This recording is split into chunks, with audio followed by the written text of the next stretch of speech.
So where did your parents come from? From Lithuania, Okay. from different small towns.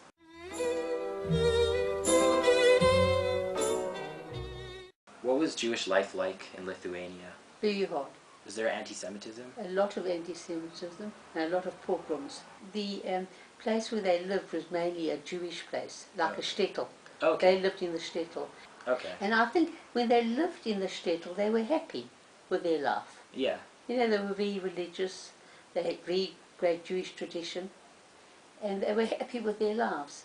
But they were poor, and they were scared of anti-Semitism and pogroms. Okay.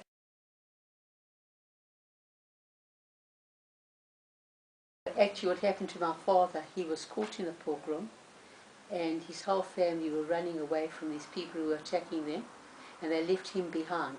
They lost him. Oh wow. And what happened to him is they never found him for years. They couldn't find him, and he was brought up in an orphanage. Huh. And only years later did they find out where he was. Wow. And that's one of the things you talk about anti-Semitism. There was a lot there.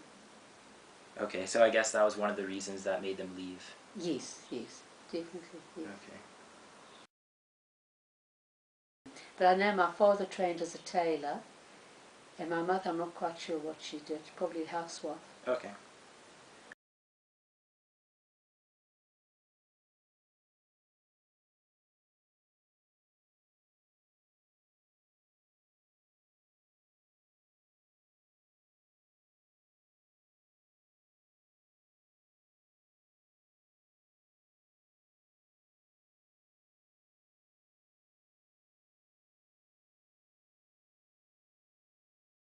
He left Kovna, where they were living in 1928, and he left my mother pregnant with my sister.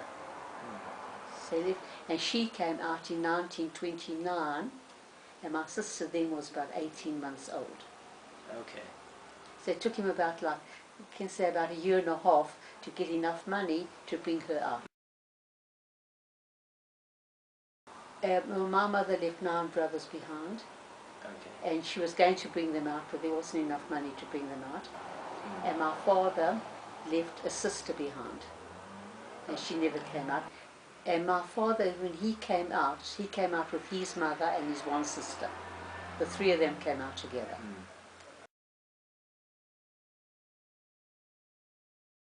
Do you know what they took with them when they came? Were they able to bring any money or any No, she belongings? just brought eiderdowns, she brought candlesticks, she brought pewterware, what you could take out. She brought brass pots that they used to make gefilte fish in.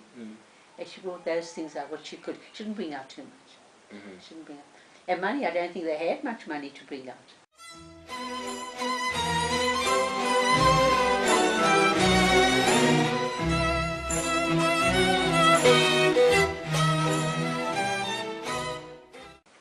So why did they choose to come to South Africa? Because it was the Golden Medina, understand? The Golden Medina, yeah. Golden Medina. And, you know, like the streets were paved with gold, you know, and they were going to do so well here. And he only came to South Africa because his sister came before him. And why she came, I don't know. Okay. And he came to work for his brother-in-law when he came to South Africa. So at least he came to a steady job.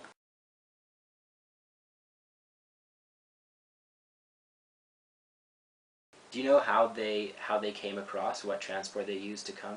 Well, you know, my father, I'm not quite sure of, but my mother came out on a German boat. And it was the last boat that was allowed into South Africa.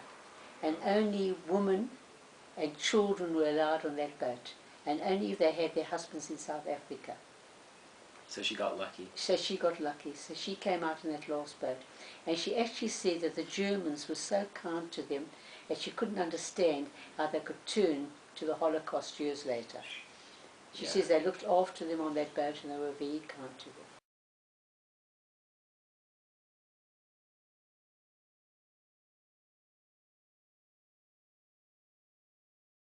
And I think my mother was very unhappy for years onwards because she missed her family. Oh, yeah. At least my father had his immediate family here. but she never had. Yeah. Because my father always used to talk about the beautiful forests Oh, yeah. where he lived, and how he missed all that when he came to South Africa. Because he used to like walking there and going there. He was very happy there.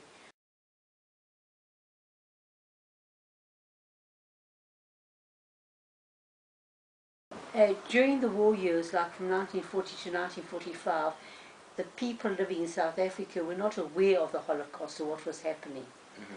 But for the first few years, my mother used to get letters every day, well, once a week or whatever it was, and she used to reply to them.